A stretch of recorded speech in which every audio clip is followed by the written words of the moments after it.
Hello दोस्तों, आज की वीडियो में हम आपके लिए बताने वाले हैं कि क्रेडिट बी एप्लीकेशन से सेकंड बार लोन के लिए कैसे अप्लाई करते हैं। जी हाँ दोस्तों, अगर आप सेकंड बार लोन लेना चाहते हैं क्रेडिट बी एप्लीकेशन में तो बहुत ही आसानी से आप अप्लाई कर सकते हैं। अगर आपने फर्स्ट बार लोन ले रखा है और उसकी लास्ट ईएमआई बची है, अगर बची है, आप उसको अगर पे कर देते हैं तो उसी के बाद ही आप सेकेंड लोन के लिए अप्लाई कर सकते हैं। तो अगर आपने पूरा लोन क्लोज कर दिया है तो क्लोज करने के बाद कुछ इस प्रकार से आपके सामने होम पेज खुलकर आ जाएगा। इस प्रकार से लोन खुलकर आते होंगे और इस प्रकार से अगर आपका बिजनेस कहीं नहीं है तो बिजनेस लोन आपका लॉक होकर आता होगा और आपका जो लोन खुलकर आता होगा वो वहाँ पर लिखा होगा गेट नाउ और यहाँ पर लिखा होगा पर्सनल लोन और सैलरी लोन। मतलब कि अगर सैलरी बेस पे लोन लेते हैं तो सैलरी लिखा होगा और पर्सनल लोन लिखा होगा तो पर्सनल लोन आप फ्लेक्सिबल लोन ले सकते हैं। तो इस प्रकार से आपके सामने सेकेंड लोन खुलकर आ जाएगा। तो जैसे कि मेरे केस में यहाँ पर 41,000 रुपये का लोन खुलकर आया है, 9 मंथ के लिए खुलकर आया है।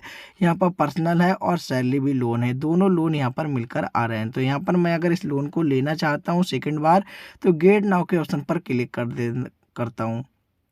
इसी प्रकार से आपके में भी आता होगा तो आपके लिए भी गेट नाउ के ऑप्शन पर क्लिक करना होगा। जैसे गेट नाउ के ऑप्शन पर क्लिक करेंगे इस प्रकार से प्रोसेसिंग चलने लगेगी। प्रोसेसिंग पूरी हो जाती है तो इस प्रकार से इंटरफेस खुलकर आ जाएगा। जैसे इस प्रकार का इंटरफेस आपके सामने खुलकर आता है, यहाँ पर 41,000 का लोन अमाउंट है। 20,000 रुपये से लेकर मैं 41,000 का लोन अमाउंट ले सकता हूँ। और जो लोग सैलरी लोन लेते हैं उनकी यहाँ पर डेट लिख कर आती है कि आपको सिलेक्ट करना है ड्यू डेट, कि आपकी जो इनकम है वो कौन सी डेट में आती है, उसी डेट के हिसाब से आपकी सैलरी आएगी और सैलरी से आप इस आसानी से किस्त को काट पाएंगे। तो जैसे कि आपको 10 मतलब कि एवरी मंथ 10 तारीख को आपकी सैलरी आती है तो आपको इस प्रकार से सिलेक्ट करना है। और अगर मैं 40,000 का लोन लेता हूँ तो 5500 यहाँ पर लिखा है 5,055 रुपए की मेरी किस्त जाएगी 9 महीने के लिए। तो अगर मैं यहाँ पर बात करता हूँ, जैसे कि अगर मैं 20,000 का कर देता हूँ तो यहाँ पर 20,000 के लोन पर मेरी 9 मंथ में किस्त जाएगी 2466 रुपये की। और यहाँ पर इस प्रकार से आपके लिए देख लेना है। तो जैसे कि अगर मैं 41,000 का लोन पूरा अप्लाई करने वाला हूँ आपके सामने लाइव यहाँ पर, तो 41,000 का मैंने लोन कर लिया है। यहाँ पर ईएमआई भी मेरी सिलेक्ट हो चुकी है और मेरी डेट भी सिलेक्ट हो चुकी है कि किस डेट में मुझे मतलब कि मेरी सैलरी आती है। ड्यू डेट आप क्या रखना चाहते हैं, जैसे कि ड्यू डेट आपकी 10 तारीख रखना चाहते हैं अगले मंथ की तो 10 तारीख हो जाएगी। अगर आप ड्यू डेट रखना चाहते हैं 8 तारीख तो 8 हो जाएगी। अगर आप 5 रखना चाहते हैं तो 5 आप रख सकते हैं। आपको यहाँ पर ड्यू डेट सिलेक्ट करने का ऑप्शन आ रहा है क्योंकि ये सैलरी लोन है इसलिए। तो यहाँ पर मैंने 10 कर लिया। उसके बाद व्यू समरी एंड चार्ज पे क्लिक कर देता हूँ।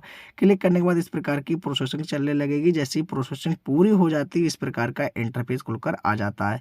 जैसे इस प्रकार का इंटरफेस खुलकर आता है, यहाँ पर लिखा है 41,000 का लोन है। यहाँ पर 4220 रुपये मुझसे इंटरेस्ट लिया जाएगा 9 मंथ में। यहाँ पर मुझ पे यहाँ पर जो चार्ज लग रहे हैं, यहाँ पर इंश्योरेंस प्रीमियम के 581 रुपये चार्ज लग रहा है और टोटल प्रोसेसिंग फीस लग रही है 2,040 रुपये। यहाँ पर क्रेडिट फीस यहाँ पर क्रेडिट रिपोर्ट के लग रहे हैं 50 रुपये डोलो। और यहाँ पर लिखा है इनने लोन डॉक्यूमेंट्स फीस लग रही है 24 रुपये। जीएसटी लग रही है 18% के हिसाब से 379 रुपये। और यहाँ पर मैंने आपके लिए बताया था 50 रुपये मेरे यहाँ पर लग रहा है क्रेडिट स्कोर के, तो मैं इसको अनटिक कर देता हूँ, इसको भी कर देता हूँ। और यहाँ पर लग रहा है 581 रुपये ये वाले मैंने आपके बताए थे लिए इंश्योरेंस के, वो भी यहाँ पर मैं अनटिक कर देता हूँ। अब मेरे बैंक में 41,000 रुपये में से यहाँ पर बैंक में भेजे जाएंगे 38,554 रुपये। अब यहाँ पर मैं प्रोसेसिंग फीस को कम करता हूँ। चलिए, यहाँ पर प्रोसेसिंग फीस कम करने के लिए यहाँ पर कूपन कोड अप्लाई करना होगा। कूपन कोड की वीडियो मेरे चैनल पर आपके लिए बहुत सारी मिल जाएंगी, तो उस पर आप वहाँ पर देखकर आप आसानी से अप्लाई कर सकते हैं। तो यहाँ पर मैंने लिख लिया कूपन कोड।